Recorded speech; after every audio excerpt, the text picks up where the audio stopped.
My channel is primarily about human behavior. That is the common theme that runs through my channel, and I will occasionally use different cases to show extreme examples of human behavior. In a nutshell, behavior is, how humans and individuals respond to each other, respond to stimuli, and the discussion of whether behavior is environmental or individual, or whether it's someone is born with a certain ailment or are they nurtured. Do they inherit a certain characteristic because of nurture or nature? And I'm not going to be doing any more Watts videos for now. This will be the last one for now, unless anything major happens. And I don't believe there'll be any developments in the case. But, if something major happens, then maybe. Over the last few years, and certainly over the last year, I've covered creators who I believe have put out factless and baseless comments and streams and videos about the case, and tried to set the record straight. And I could have gone with the popular theories, and I never did. And I'm glad that I stuck to my integrity. But one of the things, and I've said to you many times, and I've said this from the beginning, I believe that Chris acted alone. I don't believe anyone else was involved, and that includes NK. I don't believe she was involved. I think she was involved with Chris romantically, but that's it. One of the things that I always remember about this case, and one of the reasons why I believe Chris not only did it, but acted alone, is his reaction to seeing himself on Nate's CCTV camera. And Nate picked it up very, very well. Nate said, if that was my family, my eyes would have been glued to that screen. And you see, when he sees himself, when Chris sees himself, when the camera picks him up, what does he do? He turns his back and he puts his hand on his head and he's like, oh no, I'm busted. Nate says, if that was my family, my eyes would have been glued to that screen.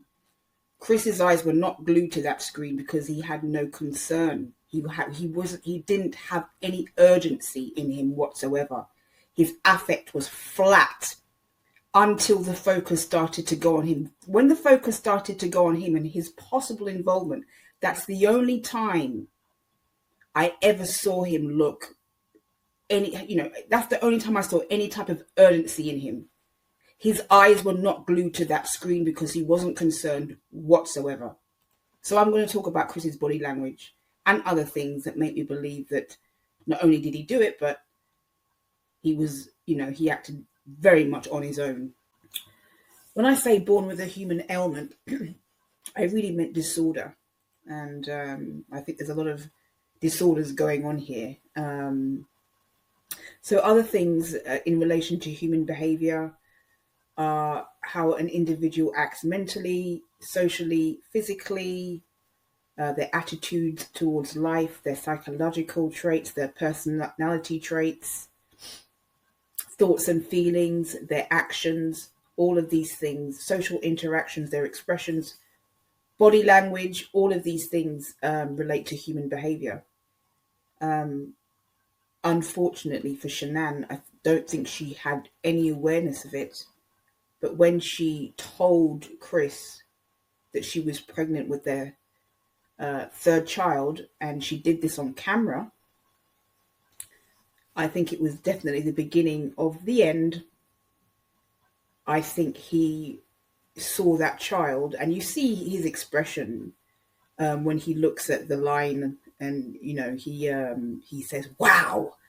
You can see the pressure is getting to him in that video. He clearly doesn't want this child, but he's trying to perform on camera, and he's trying to come across enthusiastic, but he doesn't want the baby. He sees this other baby as, being tied down to her, and he wants to get out of the relationship. He wants to be with somebody else. We all know who that person is.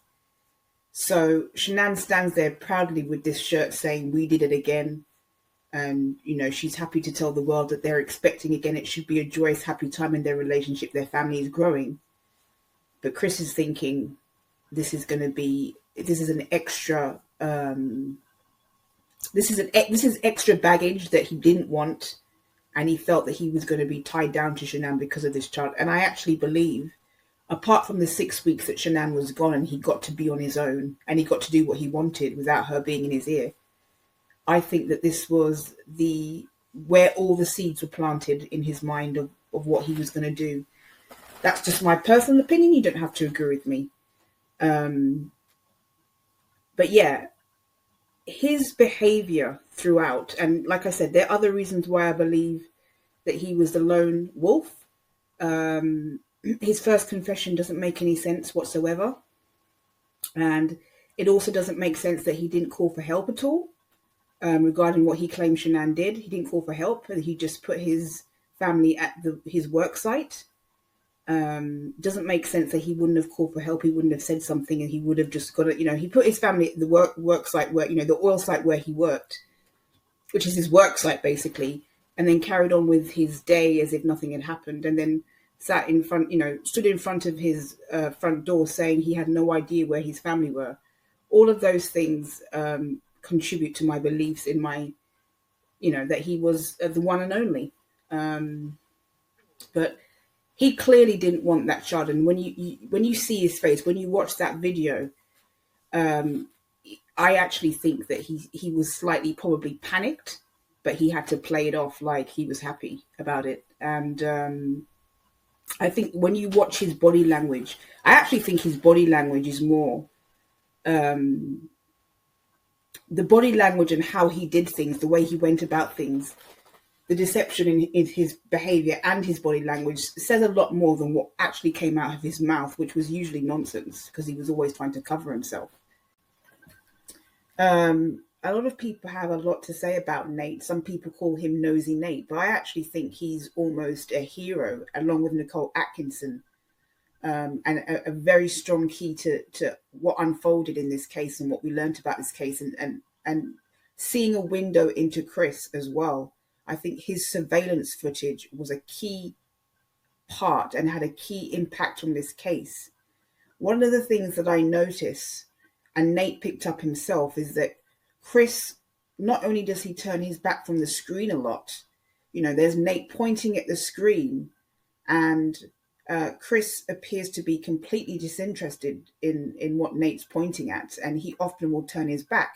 Another thing that Nate picked up on that Chris did was he was rocking back and forth and even pacing up and down a little bit. And there is even a time where Nate is actually pointing at the screen and Chris looks like he wants to be out of there. Chris looks like he doesn't want to be there at all. He looks very, very uncomfortable, which for me indicates deception. And when you have a situation where a best friend is more concerned about what happened, what happened with, you have a best friend, Nicole Atkinson, who's more concerned, and you have Nate, the next door neighbor, who's more concerned with what's going on than the actual husband himself. I think that also was a great indicator to me and a great window into what was going on with Chris and what he was really hiding. But, in Nate's house, as Nate is going over the surveillance, it's obvious to me that Nate is far more interested in that surveillance footage than Chris is. And like I said this in the first part of this podcast, Nate said, if that were my family, my eyes would have been glued to that screen. And instead of his eyes being glued to the screen, he was turning his back, he was looking at his phone, he was pacing up and down. He really had no interest in that surveillance footage. And I believe it's because he knew what had happened. He knew where his family were. And, he had really, really saw that footage as kind of, that footage was outing Chris. I think that's what he saw. That footage was not was not portraying him in the best light. It looked odd, the things that he was doing at that time of the morning. And another thing that Nate said is that he claims that he was loading things in and out of his garage or garage. And Nate said he'd never seen him do that. ever before. Another thing that he did that was sus was that he was backing up his truck into the garage, and Frank Sr., who I believe, said that when he lived with Chris and Shanann, he never backed his truck up in the garage, ever. So all of these things, I think this footage and the body language that Chris displayed throughout the time that he was in Nate's house, I think it provides a great insight into who he is. I really, really do think that this was a key part of this case. And that's just my opinion. You can disagree. At the end of it all, when Chris is walking out, you can see he looks really, you can see the displeasure on his face. You can see that he looks like he's hiding something. You can see that he wants to be out of there as soon as humanly possible. He's very uncomfortable in Nate's house. And Nate picks up on all the body language very, very well. I mean, Nate just knows that something isn't quite right. And like I said, I think Nate is almost a hero in this, along with Nicole Atkinson. And Nate has gotten some criticism over the years because he's done interviews and he's done this and he's done that. But I actually think his footage was a key part of this case.